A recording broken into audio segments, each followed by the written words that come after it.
Hello, and welcome back to Entering the Infinite, the Magic the Gathering podcast, all about infinite combos. I am your host, Aaron Bennick.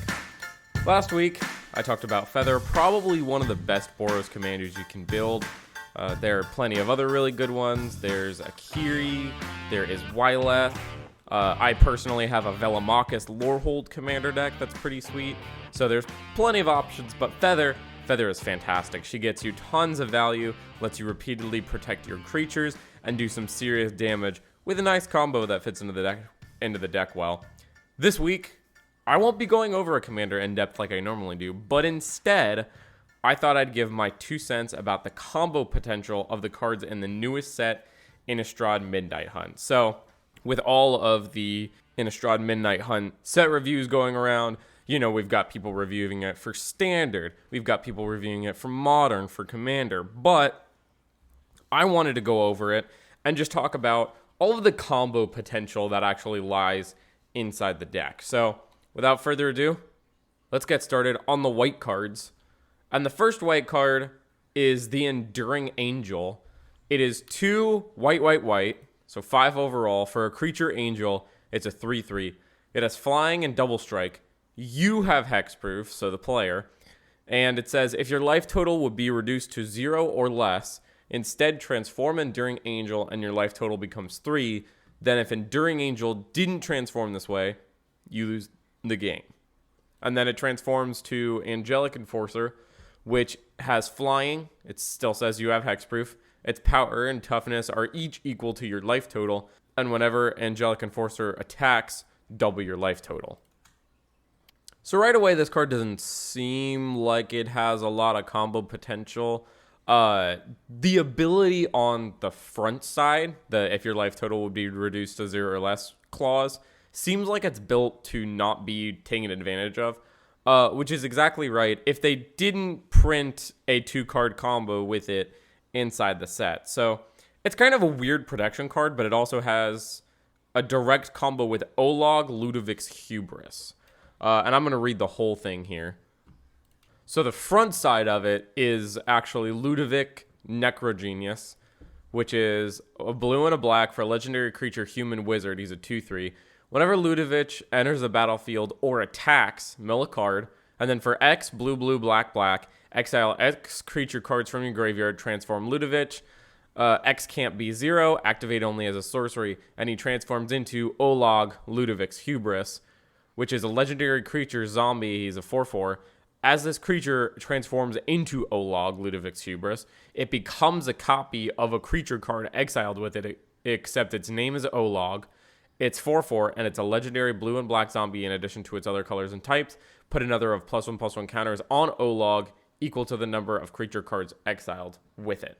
So, the combo is with Enduring Angel, you have Ludovic copy the Enduring Angel, and then it flips to Olog, and Olog is a copy of the Enduring Angel.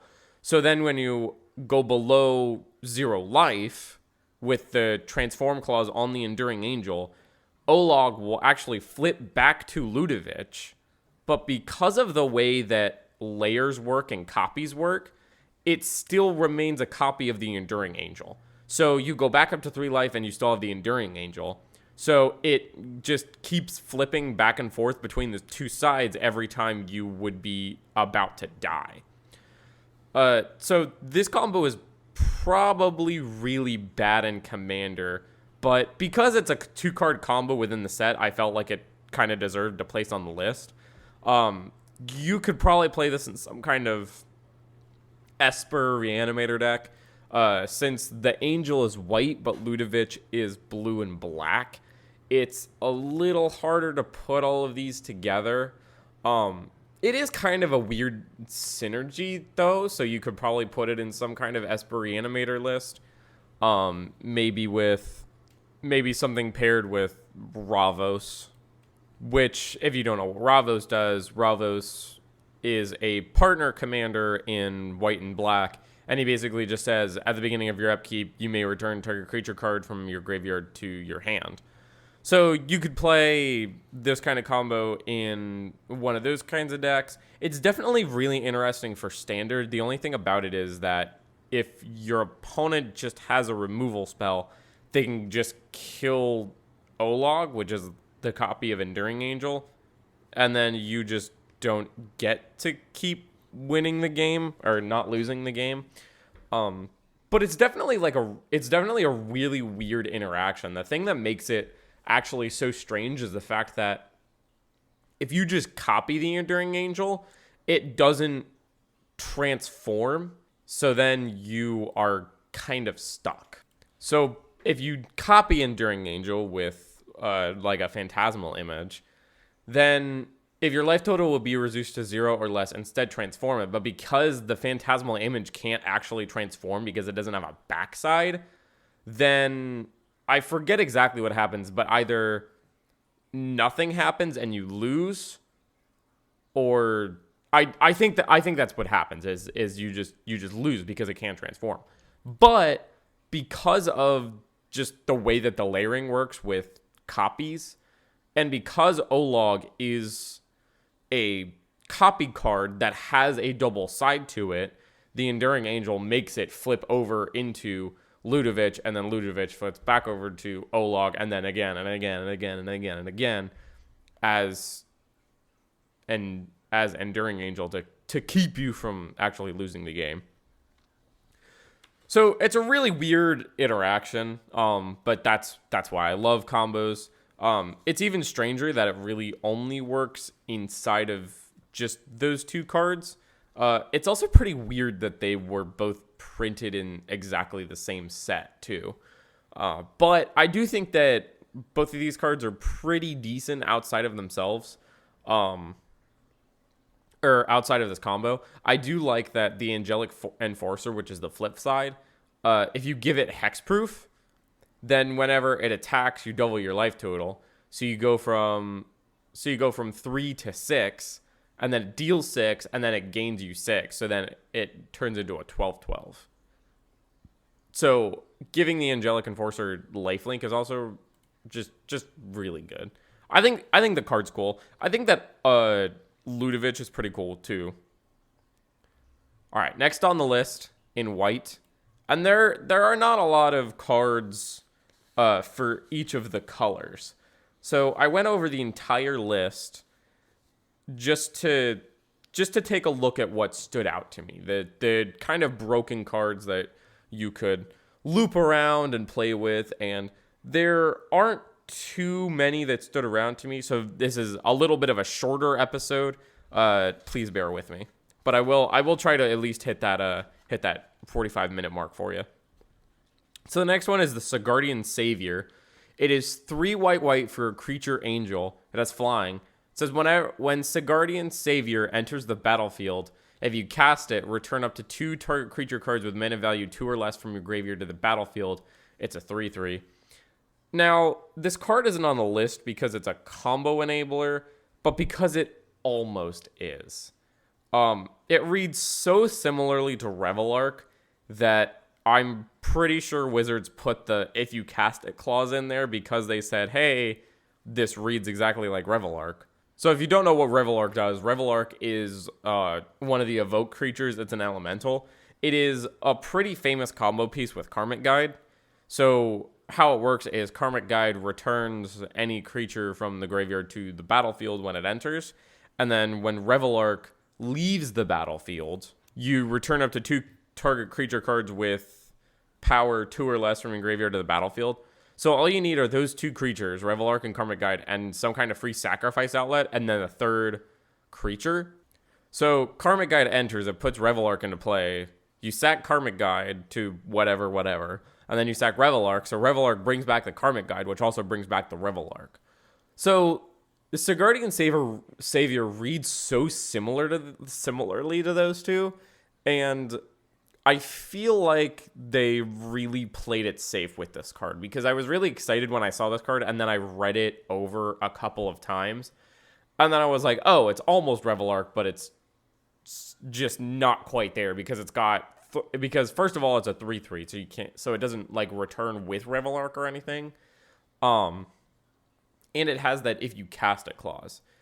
If it didn't have the if you cast it clause, I think it still works with some kind of loop. Probably not Karmic Guide, though, because it does say mana value 2 or less. So it doesn't actually return Karmic Guide because Karmic Guide is a 5-drop. I feel like the more that you read this card, the worse it actually seems in like a combo potential. But I thought it's got some kind of potential, right? Because if you can return creatures with mana value 2 or less from your graveyard to the battlefield, and then you've got something to put the Sigardian Savior in your hand, and then you have some way to pay for it, maybe with like the altars, and when creatures die they make tokens, or when they enter they make tokens, and something like that, then you can kind of loop it that way, and you need a Blood Artist to like actually win the game from there. That seems like so many hoops to jump through, though, in order to make like a bad card good. And I don't know. I mean, I understand why Wizards like really played it safe with this card, but it just fell by the wayside, this one. Like it reads so good, and then the more that you read it, the worse it gets, and you're like, oh, this isn't nearly as abusable as I first thought it was. So then the next card in white isn't necessarily a combo card, but one that definitely goes into a combo deck. It's the Cathar Commando. So for 1 and a white, you get a creature, human soldier. It's a 3/1. It has flash, and you pay 1, sacrifice Cathar Commando, destroy target artifact or enchantment. So this really seems like it goes in a lot of different decks, right? But when I read this card and I just kind of looked it over, I immediately thought to myself, Teshar, which, for those of you that don't know what Teshar does, Teshar is an infamously famous, like, it's a really, really good combo deck. I really don't know what I was trying to describe it just now, but it's a really good combo deck because it says whenever you cast Historic, which is an artifact, a legendary, or a saga, you return a creature with mana value 3 or less from your graveyard to the battlefield. So what you do is you use like a bunch of creatures that have the ability to like return artifacts from your graveyard to the battlefield, like the trusty Pack Beast, and then you just need something like Blasting Station, and then like some kind of other artifact, right? So you loop like Moxes, and you loop like just really easy like artifact cantrips, and you loop creatures like that, and it can gain a ton of value, and it can go really fast too. It's got some really quick combo kills to it. But I just read this card and I was like, oh, this immediately goes into Teshar because it's just repeatable removal for only 1 mana. You just get to destroy whatever you want. And if worst comes to worst, it's just a 3 mana disenchant. So that's about all that I saw for the white cards, I mean. There are plenty of really good white cards in the set, right? Like there's Adeline, Resplendent Cathar, I think is really good. There's Fateful Absence. I think that card is absolutely fantastic. But in the way of combo, they're just not a lot kind of came out to me, right? Not a lot jumped out at me saying, oh, this is incredibly abusable. There are some really good cards in this set. Vanquish the Horde is one. And there are some other cards that are kind of like notable. Like, for instance, Sigarda Splendor. So Sigarda Splendor is 2 white for an enchantment. And it says, as Sigarda Splendor enters the battlefield, know your life total. At the beginning of your upkeep, draw a card if your life total is greater than or equal to the last noted life total for Sigarda Splendor, then know your life total. Whenever you cast a white spell, you gain 1 life.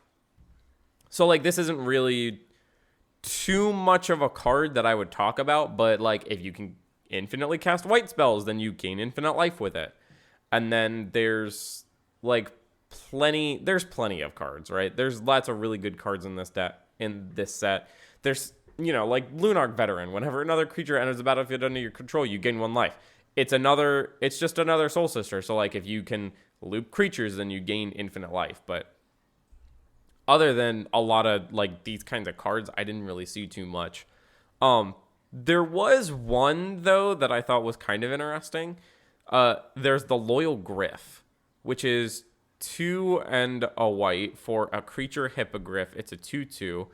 It has flash and flying. When Loyal Griff enters the battlefield, you may return another creature you control to its owner's hand. So Loyal Griff can be used in like some kind of creature bounce loop, but other than like these very few outliers, there wasn't a whole lot in white that I kind of noticed. So moving on to the blue cards, there are quite a few more blue cards. The first one is actually a standard combo that I'm not sure you could build in Commander, but it is kind of a combo piece. So it's the Component Collector. It is 2 and a blue for a creature homunculus. It's a 1/4. And it says, if it's neither day nor night, it becomes day as Component Collector enters the battlefield.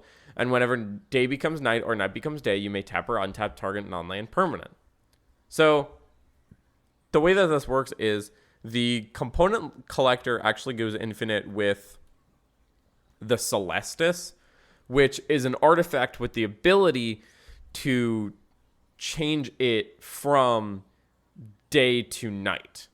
And then you also use the Mana Dork from Strixhaven, I forget what it's called, but it taps equal to the amount of life that you've gained.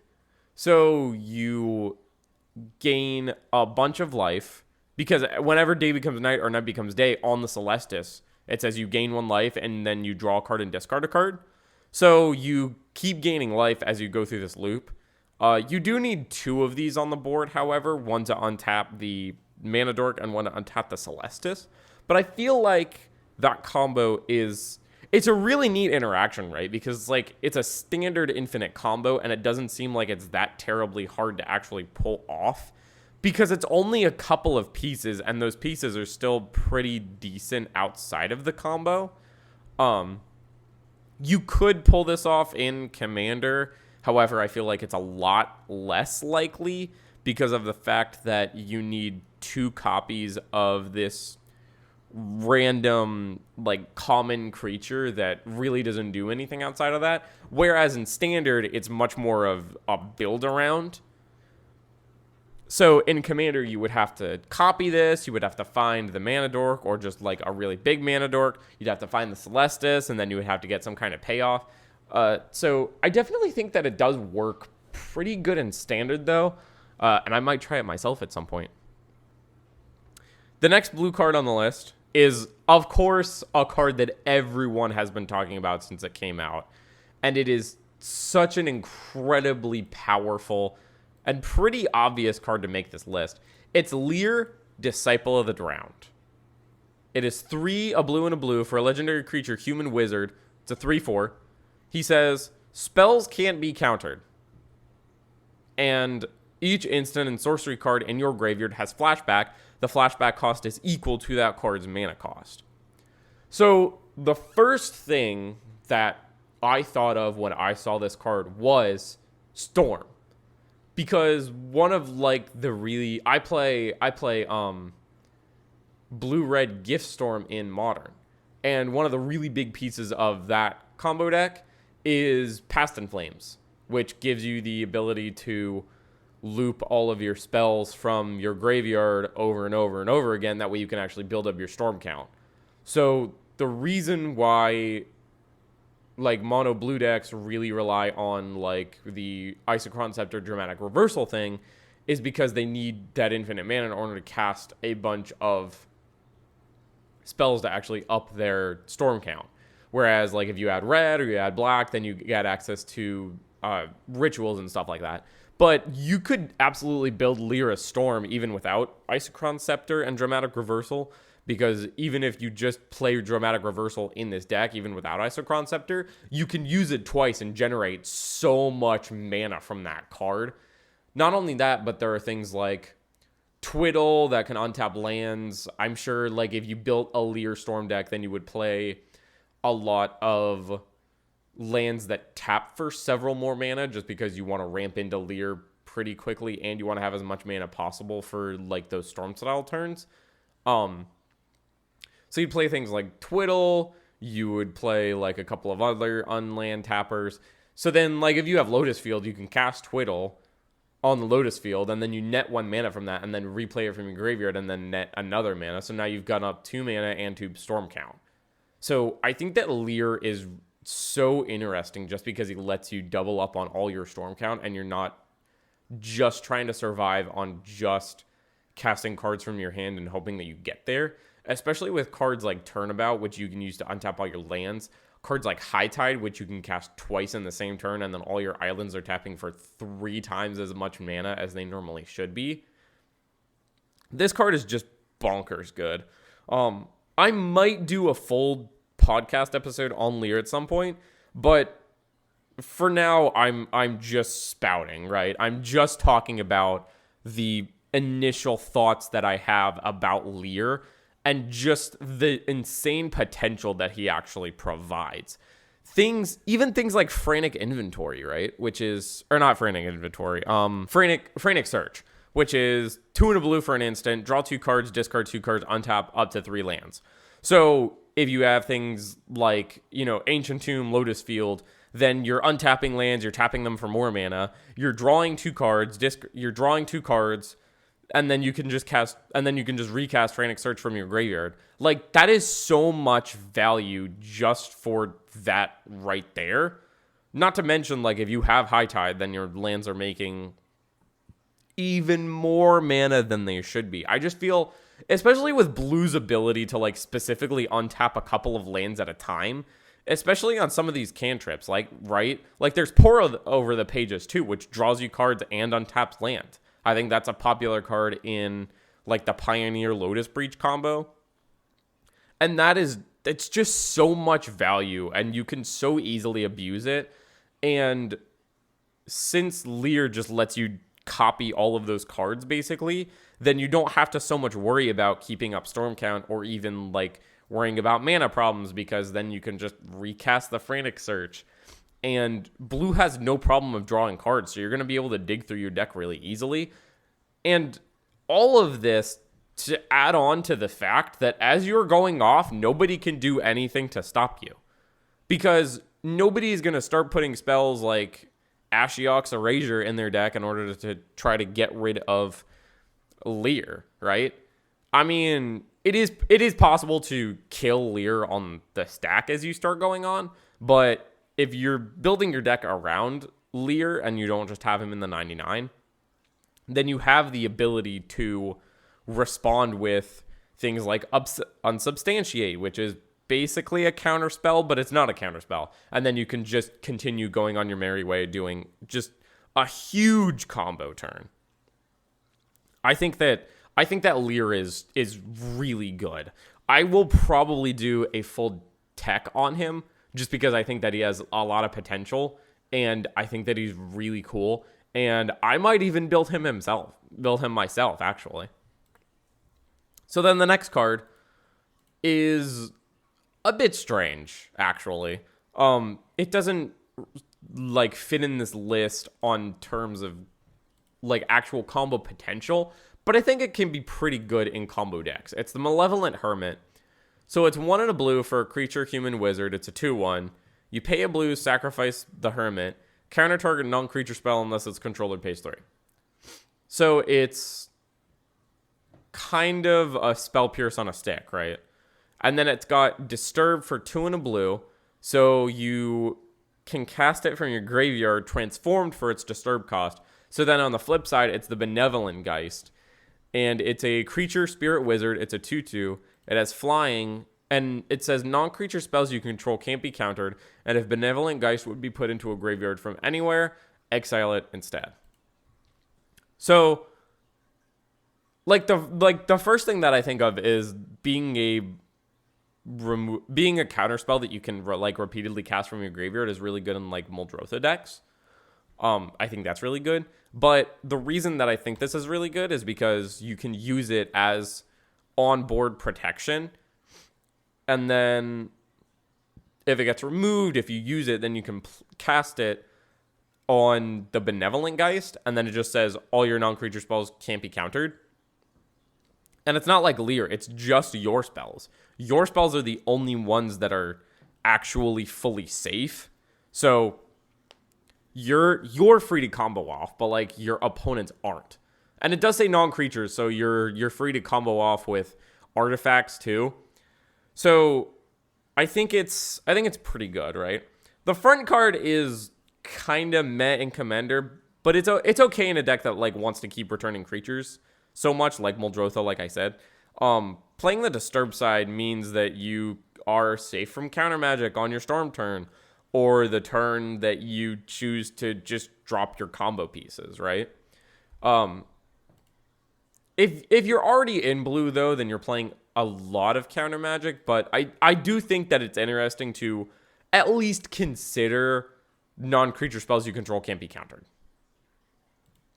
So then, on to the last blue card. We have the Poppet Stitcher. It is 2 in a blue for a creature, human wizard.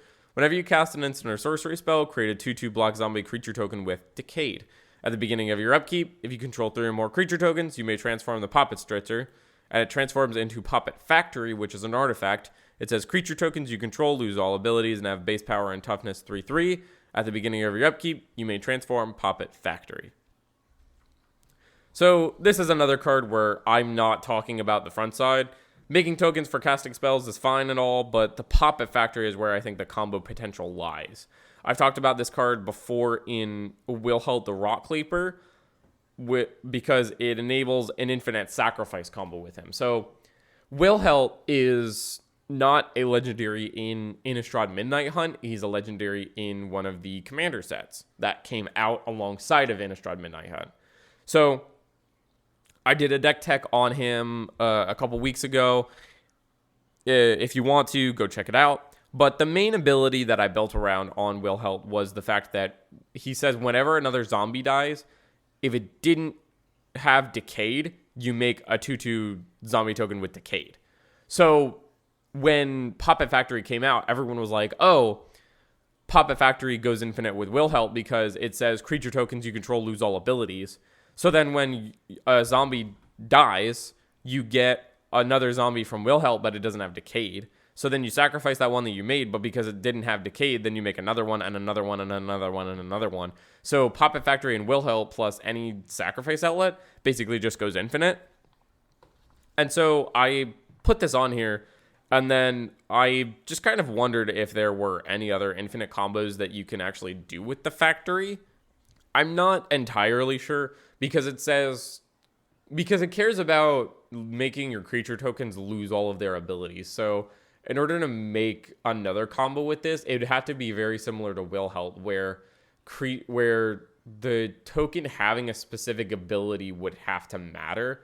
Kind of similarly to the only card that comes into my head is like Luminous Broodmoth, which says whenever a creature without flying dies on your side of the board, then you return it to the battlefield with a flying counter. So like Luminous Broodmoth and Solemnity go really well together because then you can just sacrifice everything infinitely. So the token that you sacrifice would have to have some kind of specific ability, and then the token generator would have to care enough about that ability that you would want to play Poppet Factory in order to negate that ability to then loop something similarly to the Wilhelt combo. But I didn't do too much research into that. I'm not sure if that actually exists, but at least we have the Wilhelt. So, moving on from blue, we have black cards. And I have one of these that I'm really not going to talk about for a very long time, and then I have another one that I'm going to talk about for a long time. So, brace yourself. And you might already know what one of these cards is because it was pretty bonkers when it was released. So, the first card that I'm talking about is Champion of the Perished. It is a single black for a creature zombie. Whenever another zombie enters the battlefield under your control, put a +1/+1 counter on Champion of the Perished. It's a 1/1. I think this card is really good in formats like Modern and Standard, but the value is less, I think, when you head to Commander. Pretty tall threats in Commander are usually kind of iffy This is why Voltron decks don't usually do super great, just because it's really easy to get rid of a singular threat. It is just as easy to get rid of like a huge board, but with a huge board, you can attack multiple players at the same time, and you can protect yourself from a lot of backswing. But in a graveyard loop where you have a creature constantly coming back to the battlefield and then being sacrificed, the Champion of the Parish does get infinitely big, and you can kill a person with it, provided that they don't have any blockers. And then after you do that, it's a pretty nice fling target in that same sort of infinite shell. So I think this just gets slotted into like a lot of different zombie decks. And then especially if they're running like the graveyard, or not the graveyard, the grave crawler Phyrexian altar loop. Because if you just have that loop and then Champion of the Parish, you just put infinite +1/+1 counters on Champion of the Parish. Or like Champion of the Parish and the Wilhelm Puppet Factory thing, right? You just still put infinite +1/+1 counters on Champion of the Parish. The only problem with that is the fact that you then can only kill one player, and that's provided that they don't even have a blocker. Because as long as they have a blocker, the champion doesn't have trample, so you're not going to be able to actually get through. So it's kind of weird. It's like oddly close, right? But I think that it's still kind of worth considering, because like maybe you still just want to play it as just like a really good one-drop zombie in those kind of just like general zombie value decks, because it just cares about zombies, right? And then it's just a really good payoff for doing one of the infinite loops. So then the next card, oh boy, this next card. It's Lord of the Forsaken. It is 4 black for a creature demon. It's a 6/6. It is flying trample, 1 black, sacrifice another creature, target player mills 3 cards. And then it has pay 1 life, add colorless, spend this mana only to cast a spell from your graveyard. So I looked it up earlier today. Channel, which is 2 green for pay 1 life, add 1 colorless. Channel is banned in every format, and it's restricted in Vintage, I think. So you can only have 1 copy of it. And Channel is a lot more powerful because it comes down on, because you can play it on 2, and you can just pay 19 and cast like an Emrakul. So you can cast anything from your hand, but I feel like the restriction of only casting spells from your graveyard doesn't actually matter, because just paying life to do anything is broken, right? Like that is such a broken thing to do, because you have so much more life in Commander, especially. You have 40, which is why Grizzlebrand is banned, because you can play Grizzlebrand and then just draw an insane amount of cards paying all your life, and then you basically just win the game from there. It really doesn't matter how low your life total goes. So the fact that Lord of the Forsaken turns your life into mana is really, really good. Like forget the clause to only cast spells from your graveyard. That's barely significant, honestly. Like, this card is so bananas bonkers. It's so good. The first thing that comes to mind when I think of this card is Cut to Ribbons, which Ribbons you cast from your graveyard, and it is X black, each opponent loses X life. So you can just Unburial Rights Lord of the Forsaken and then flashback the Ribbons. Or not flashback. It's an Aftermath card. It was from Amonkhet. It's not flashback. But you can just like pay all your mana into that, and if everyone's at 40, then you can pay 39 and then just pay 1 more mana, or like real mana, and then everyone's just dead. Not only that, but I feel like if you're going to play this, then you know that you're going to be paying life for a lot of stuff. So you're going to want to have like a little bit of life gain so that you can actually afford to pay a bunch of mana into this when you actually get it. It's really similar to Bolas' Citadel, right? Which is which lets you play cards off the top of your deck by paying life instead of the casting cost for them, which is like an insane storm style card. But this is different because it adds mana instead. I feel like it works really well with what Devils plays too.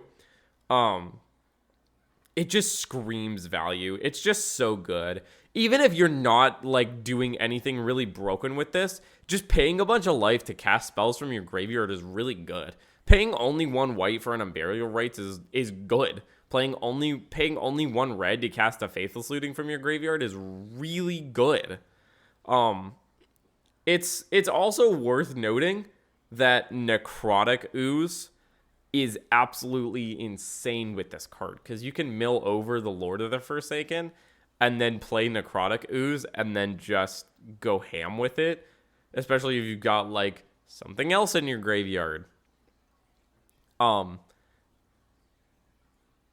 Actually, that might work in Modern, wouldn't it? I think Necrotic Ooze is Modern legal, so you could like, what could you do? You could do like Stitcher Supplier to mill over Lord of the Forsaken and like some other stuff. And Faithful Mending works really good with these. Oh, I might have to build this in Modern actually. I really like Modern. For those of you that are listening and don't know, I actually really like the Modern format and I'm trying to get back into it. I just bought a playset of Tarmogoyfs because they're at like almost an all-time low right now. But you could really play this in Modern, right? Because you've got Faithful Mending, which gains you 2 life every time you use it. You've also got access to Thrilling Discovery, which lets you directly put this from your hand into your graveyard, and that gains you some life. And then with a Necrotic Ooze on the battlefield and, Cut to Ribbons, then you can cast Ribbons for just X's like 15 because I'm sure your opponent took a bunch of damage from their shocks and their fetches. So this could definitely work in Modern too, but it's even more broken in Commander, right? Because you have so much more resource of the thing that you're trying to use up, right? Like you have twice as much life, so that means you get twice as much mana. It's just so good. Being able to pay life to add mana has always been really broken. And it's just so good.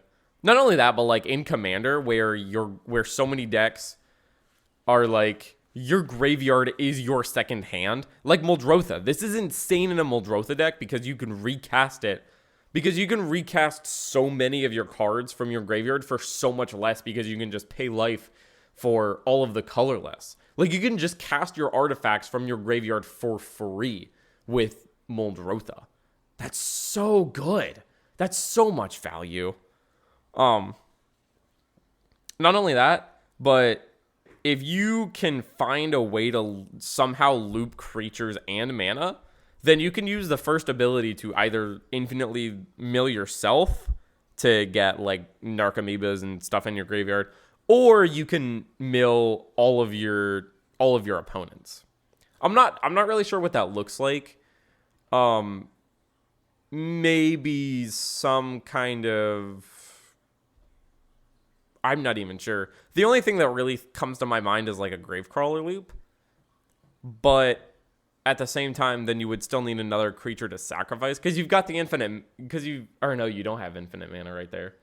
Because the Gravecrawler, yeah. Huh. I don't know. Anything with an activated ability usually can be broken.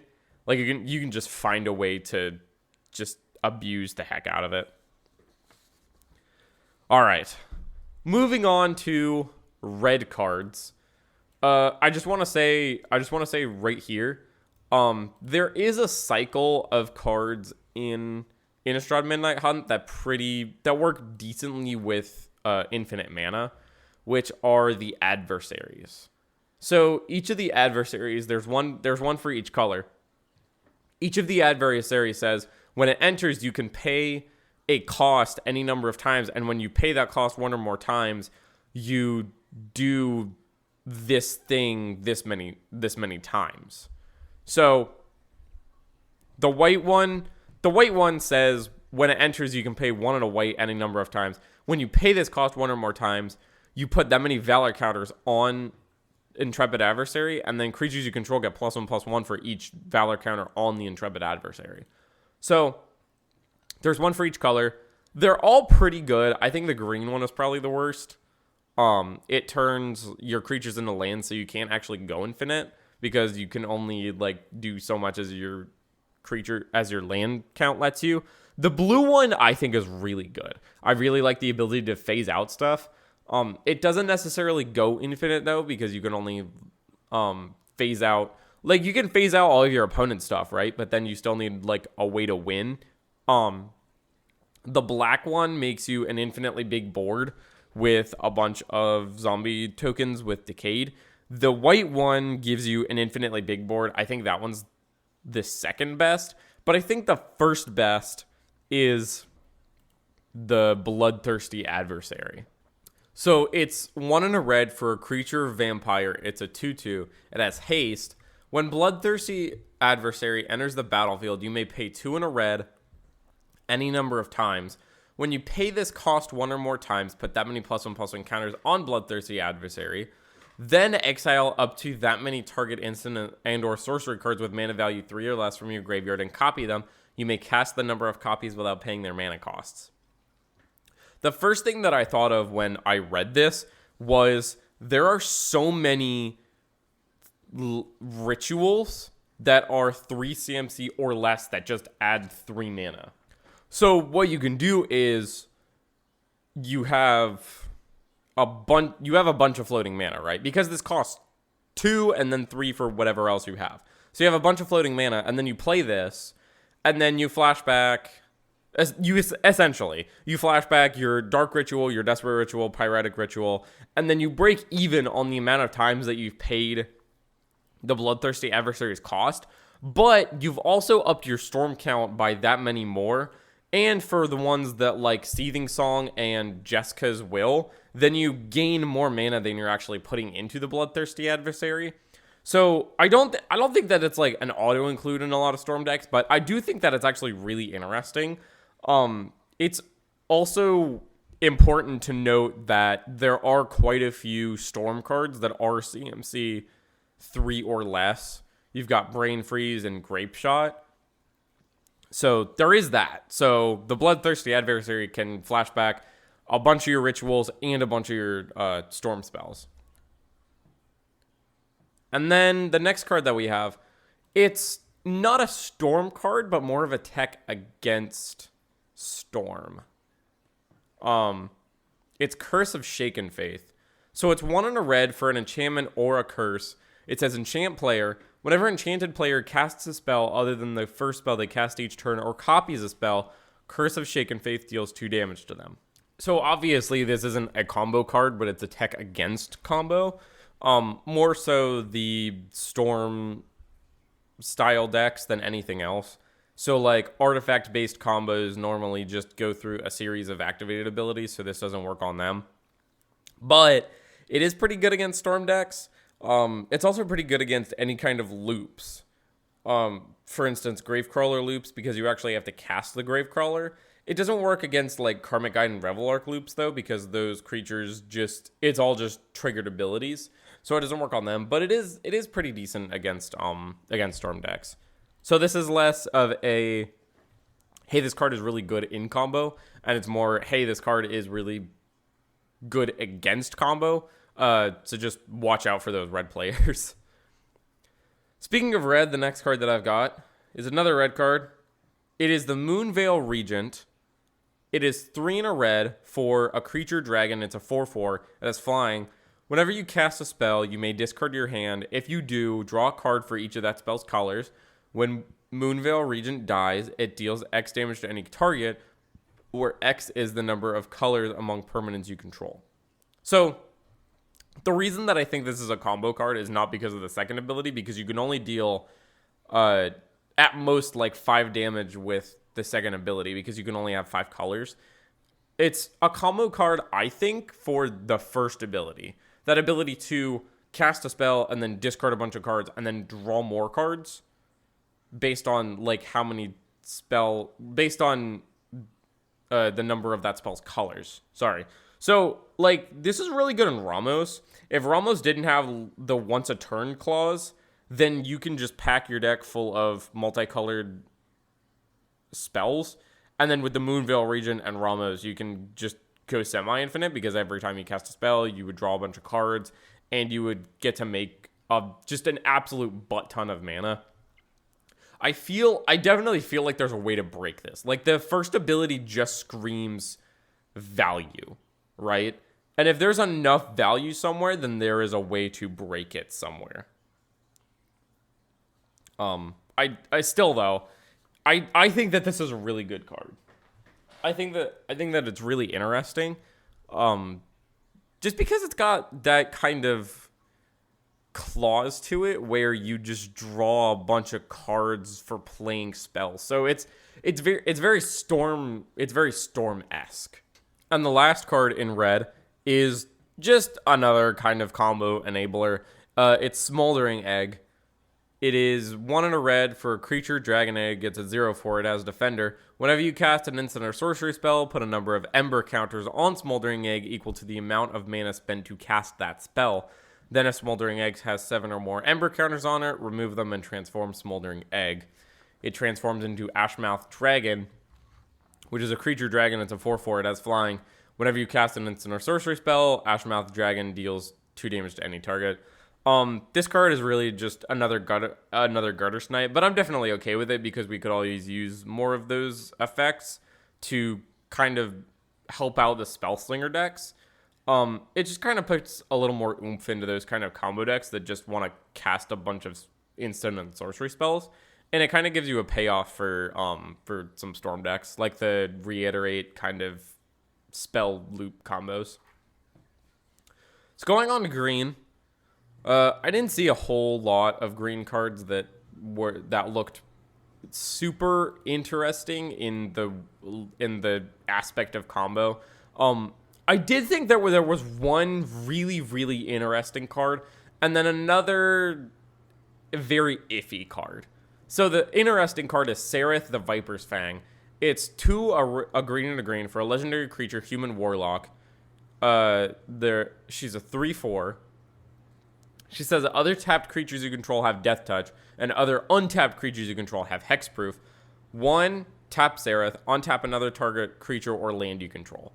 So the bottom ability is really interesting, because, like, if you have the ability to untap another creature that then untaps Sereth, that then untaps that other creature, you have to make mana somewhere in there. So I think Illusionist Bracers is needed somewhere, but you could, like, make infinite mana with this. You get infinite taps and untaps.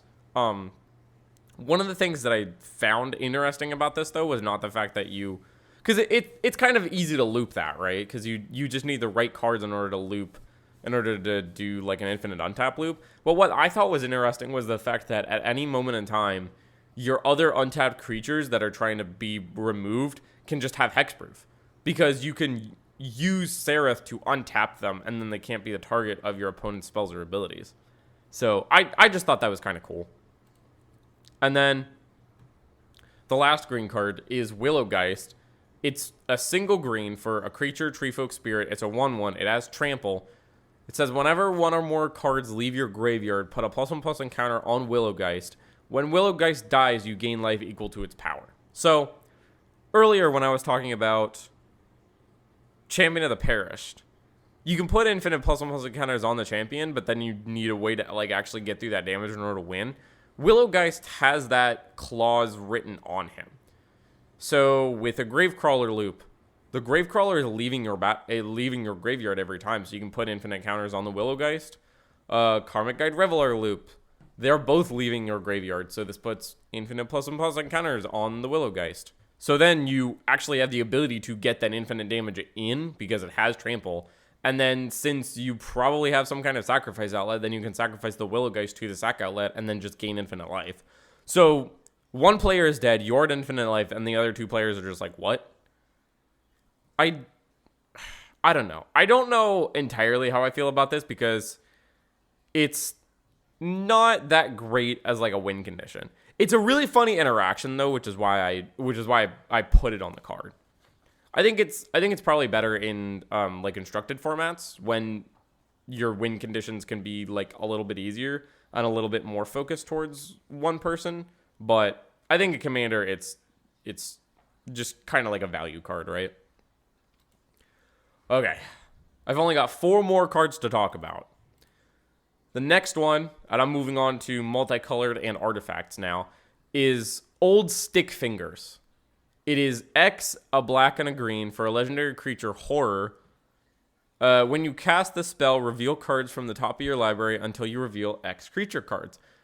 Put all creature cards revealed this way into your graveyard, then put the rest on the bottom of your library in the random order, and his power and toughness are each equal to the number of creature cards in your graveyard. So it seems like Hermit. It reads very similarly to Hermit Druid, right? Which puts basically every card in your graveyard if you build it right. Except Old Stick Fingers doesn't mill all of those cards. He just mills the creatures. So my thought was, if you just play Stick Fingers for 4, then you get, if you just play Stick Fingers for 4 and your deck only has like 2 creatures in it, then you get 2 very specific creatures. So then you can just do any kind of like infinite 2 creature loop. I'm not sure what creatures that you could actually do in specifically green and black. 2-card creature combos that come to my mind are things like Karmic Guide, Revelark, Vizier of Remedies, and Devoted Druid. So you'd have to do a little bit of a build around to actually do Old Stick Fingers as a combo deck. But I think if you just build your deck right, then you just have the ability to search up any 2 creature cards and just put them in your graveyard. Or if you have infinite mana, you can just put every creature card into your graveyard, which is also, that's also pretty good. The next card is Slogurk the Overslime. It is 1, a green and a blue for a legendary creature Ooze. It's a 3/3. It has trample. It says, whenever a land card is put into your graveyard from anywhere, put a +1/+1 counter on Slogurk. Remove 3 +1/+1 counters from Slogurk, return it to its owner's hand. And when Slogurk leaves the battlefield, return up to 3 target land cards from your graveyard to your hand. So, this card goes infinite in quite a few ways. I didn't really want to do... I thought that it was really fun when I first saw it, and I wanted to do an episode about it, but I kind of poo-pooed that idea because I thought it was just going to be another lands commander, right? And then because a lot of the cards that you need to actually make this card win just go in the lands deck, and those decks kind of build themselves, right? So Slogurk plus Asusa and Walk the Eons just gets you an infinite number of turns, because you can cast Walk the Eons and buy it back by sacrificing 3 lands. So then when those lands go to the graveyard, you put the counters on Slogurk. You remove the counters from Slogurk, return Slogurk to your hand, and then he gets those lands back, and then on the next turn, you play the 3 islands, play Slogurk, and play Walk the Eons again, and then you can just keep doing that over and over and over and over and over again, so you get infinite turns. One of the other things that one of the other combos that like I was thinking of, when I first saw the card, I was like, oh, this card works really well with Ayula's Influence, which is triple green for an enchantment, and you discard land cards to make 2/2 bears. So Slogurk reads similarly to the Gitrog monster because it doesn't care where the lands come from as long as they go into your graveyard regardless. So when you discard them, you put that many counters on Slogurk, and then you just remove the counters to return all 3 lands to your hand. And then you just need a way to put Slogurk back onto the battlefield from your hand. So like Omniscience. So if you have Omniscience and Ayula's Influence and Slogurk, then you discard 3 land cards to Ayula's Influence, take the counters off of Slogurk, return the 3 lands, and then replace Slogurk with the Omniscience, and then you can just keep doing that, and you get infinite 2/2 bears. So I think that Slogurk is really fun. I really like his design. All right, 2 more cards left. The next one is Teferi, who slows the sunset. It is 2, a white, and a blue for a legendary Planeswalker Teferi. He comes in with 4 loyalty, +1, choose up to 1 target artifact, up to 1 target creature, and up to 1 target land. Untap the chosen permanents you control, tap the chosen permanents you don't control, you gain 2 life. -2, look at the top 3 cards of your library, put 1 of them into your hand and the rest on the bottom of your library in any order. -7, you get an emblem with untap all permanents you control during each opponent's untap step, and you draw a card during each opponent's untap step. So the Chain Veil is calling Teferi's name right now because that's exactly the card that you want to pair with Teferi. So the Chain Veil is an artifact that says you can tap it, and for each planeswalker you control, you can activate one of its loyalty abilities once this turn, as though none of its loyalty abilities have been activated this turn. So what you can do is with Teferi's Plus, which is the main thing here, right? There's another Teferi that's a mono blue one in Commander, and that Teferi goes semi-infinite with the Chain Veil. You just need to do it enough times and then you can win. But the ability on that Teferi is a minus to untap a bunch of permanents, but this one is a plus to untap permanents, which is like the important thing. So with Teferi, you can untap the Chain Veil and a creature that makes mana and then a land that makes mana, and then you can tap them all again to reuse Teferi's untap ability and then do it over and over and over and over and over again. If you've got the Mana Dork from Strixhaven that taps for the amount of life that you've gained, then you can create infinite mana. Even without anything extra, you gain infinite life with Teferi, who slows the sunset, and you put infinite loyalty counters on him. So then you can just immediately ultimate him a bunch of times. So I think that Teferi is really good. I think that he's really cool, especially because it just makes Chain Veil. It just makes a Chain Veil loop a lot easier. Okay, the last card is actually a new tutor. It is the Moonsilver Key. It is 2 mana for an artifact. 1, tap it, sack it. Search your library for an artifact card with a mana ability or a basic land, reveal it, put it into your hand, then shuffle. This card just goes and finds combo pieces and value cards. It either finds like a Phyrexian Altar or an Ashnod's Altar or any mana rock or even a basic if you really need to. And since it's an artifact, it's not hard to just get it back from your graveyard and sacrifice it again and again and again. It also gets Krork Clan Ironworks, which is really, really good. Moonsilver Key is just like a really interesting new tutor. So that is it for my combo review of Innistrad Midnight Hunt. Let me know what you thought about the cards that I talked about. Let me know if you think that I missed any cards. Let me know about any interesting combos that you have found with any new cards from Innistrad Midnight Hunt. And as always, thanks for listening, and tune in next time when we enter the Infinite.